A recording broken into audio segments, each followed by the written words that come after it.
Hey, salut, c'est Fondation d'Analyse. J'avais déjà parlé de SCP-049 dans ma précédente vidéo, mais j'avais surtout fait une description générale en n'allant peut-être pas assez en profondeur sur les suppositions que l'on peut faire dessus. Je vais faire l'inverse cette fois. Je vais considérer que vous connaissez déjà à peu près la description générale de ce SCP. Si ce n'est pas le cas, je vous renvoie vers ma précédente vidéo. Et je ne vais pas perdre trop de temps dans les descriptions de ce SCP pour directement aller dans le sujet que vous avez vu dans le titre. Les théories sur ce que SCP-049 appelle la pestilence. Même si je ne vais pas seulement parler de la pestilence, mais je vais commencer par SCP-049 lui-même. Car il y a des choses à dire sur la nature même de ce SCP et pas seulement sur la pestilence. Je vais autant essayer d'imaginer moi-même des théories que essayer de trouver des théories évoquées sur d'autres chaînes, d'autres personnes, en précisant évidemment les chaînes et vidéos d'où viennent les théories lorsqu'ils ne sont pas de moi. Commençons. Tout d'abord, d'où vient SCP-049 ? Il n'est pas compliqué de connaître ça. Il suffit d'aller sur sa page, on voit que SCP-049 parle anglais et français du Moyen-Âge, et en passant la souris ici, on peut lire « L'entité dit être originaire de la France du XVe siècle », mais admet toutefois avoir particulièrement bien voyagé. Donc déjà, SCP-049 est français, et pour ce qui est de sa nature, si jamais il était humain à une époque, il ne l'est plus totalement aujourd'hui, puisqu'il doit avoir 5 ou 6 siècles étant né au XVe siècle d'après lui. Ce qui le rend encore moins humain est le fait que son costume et son masque emblématique font en réalité partie de son corps, puisque, à croire son dossier, sa robe et ses gants seraient sa peau morte devenue comme ça et son masque serait ses os sortis de sa tête pour former son masque. Mais ce ne sont que des suppositions des scientifiques de la Fondation, et on peut aussi supposer par exemple qu'il a toujours eu cette forme dans le cas où il n'a jamais été humain. On peut pas vraiment en être sûr en fait. Maintenant, quel est le but de SCP-049 ? Pour rappel, SCP-049 peut tuer un humain par simple contact avec ses mains, puis l'opérera, tuera les humains aux alentours pour que personne ne le dérange pas dans l'opération. Et après l'opération, l'humain opéré se réanimera en sorte de zombie appelé par la Fondation une instance de SCP-049-2. Instance se comportant un peu comme des zombies. A noter que même si les instances de SCP-049-2 se comportent comme des zombies, ils ne peuvent pas eux-mêmes transformer d'autres humains en instances de SCP-049-2. Ce ne sont donc pas vraiment des zombies. Ils se contentent juste de tuer et de manger les humains. En tout cas, rien dans le rapport de SCP-049 n'indique que SCP-049-2 est capable de créer d'autres instances de SCP-049-2. Donc je suppose que ces instances n'en sont pas capables. Mais pourquoi SCP-049 fait tout ça ? D'après les interviews qu'il a données, il guérit ce qu'il appelle la pestilence, une maladie qu'il a du mal à définir, si elle existe. Ah, mais s'il transforme les gens en sorte de zombies, c'est donc pour les guérir, c'est pour leur bien. Oh Seigneur, la révérence! En revanche, lui-même reconnaît que son traitement n'est pas parfait lorsqu'on lui dit que les instances de SCP-049-2 ne sont plus humains. Enfin, son traitement n'est pas encore parfait à l'écouter. Il dit que son traitement est proche d'être fini, et c'est pour cela qu'il demande des cobayes de la Fondation, pour terminer son traitement. Cependant, SCP-049 était frustré que le nombre de cobayes donnés par la Fondation devienne de plus en plus rare. Les cadavres d'animaux et d'humains donnés par la Fondation lui ayant déjà apporté tout ce dont il pouvait lui apporter. Maintenant, seuls les humains vivants et infectés par la pestilence permettraient de terminer son traitement. Mais tout nouveau cobaye lui est refusé depuis qu'il a tué un membre du personnel de la Fondation qui aurait attrapé la pestilence, sans que SCP-049 lui-même ne soit sûr de comment il aurait pu l'attraper.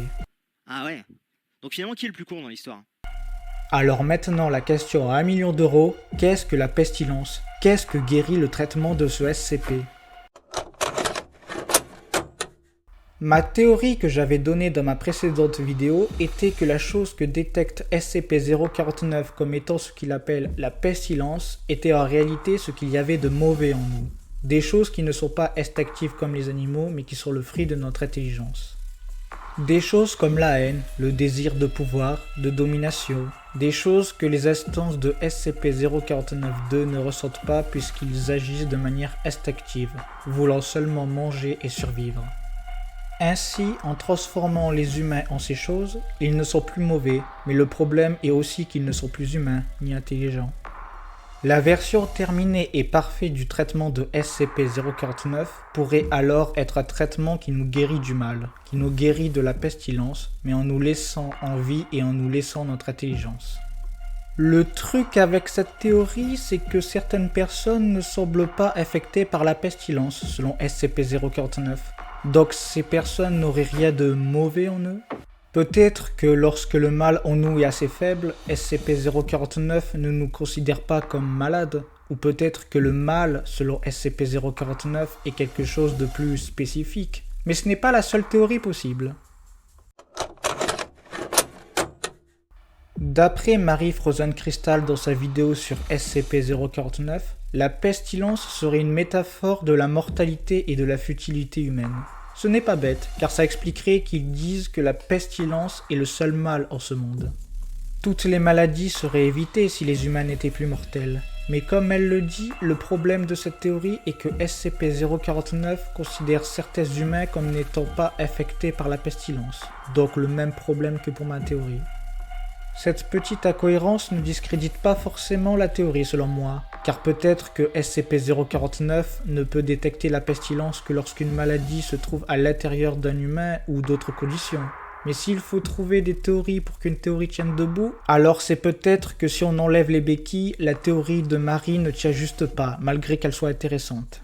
Un peu comme ma théorie qui souffre du même problème. Le fait que certaines personnes ne soient pas affectées par la pestilence rend les choses plus compliquées et rend les théories plus difficilement tenables sans imaginer des nuances qui ne servent qu'à rendre la théorie cohérente. À moins qu'il ne s'agisse pas du mal dans le sens mauvais ou malade, mais dans le sens mal-être, la dépression, ce qui correspond à une phrase qu'il dit dans l'ancienne version de ce rapport.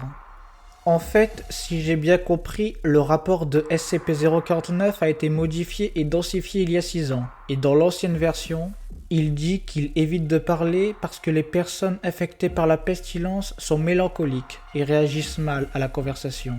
Mais peut-être que le problème et la difficulté à trouver ce qu'est la pestilence est autre chose. Peut-être tout simplement que la pestilence n'existe pas. Pour comprendre, je vais vous partager la manière dont je vois l'univers SCP. Je vois cet univers un peu comme un jeu vidéo dont les anomalies, les SCP, sont des modes. Des modes très différents les uns des autres et qui ne sont pas forcément faits pour être cohérents. Peut-être que le comportement de SCP-049 est tout simplement dans sa nature. Et que la pestilence est une sorte d'illusion faite pour qu'une anomalie intelligente et consciente comme lui ne se rende pas compte de l'absurdité de sa quête et qu'il continue ce pourquoi il existe, ce pourquoi il est programmé, entre guillemets. Ou peut-être même qu'il sait que la pestilence n'existe pas et que c'est juste une excuse qu'il donne pour continuer ses expériences horribles. Des expériences qui ont peut-être pour but de repousser les limites de l'humain, qui sait. Ou bien il n'y a pas de but précis, c'est juste pour la science. Si on sort du cadre en se rappelant que cet univers est fictif, peut-être que l'inventeur de ce SCP, je parle de celui qui a écrit le rapport, ne sait pas lui-même ce qu'est la pestilence, et que le but c'est juste de nous faire théoriser, un peu comme je suis en train de faire.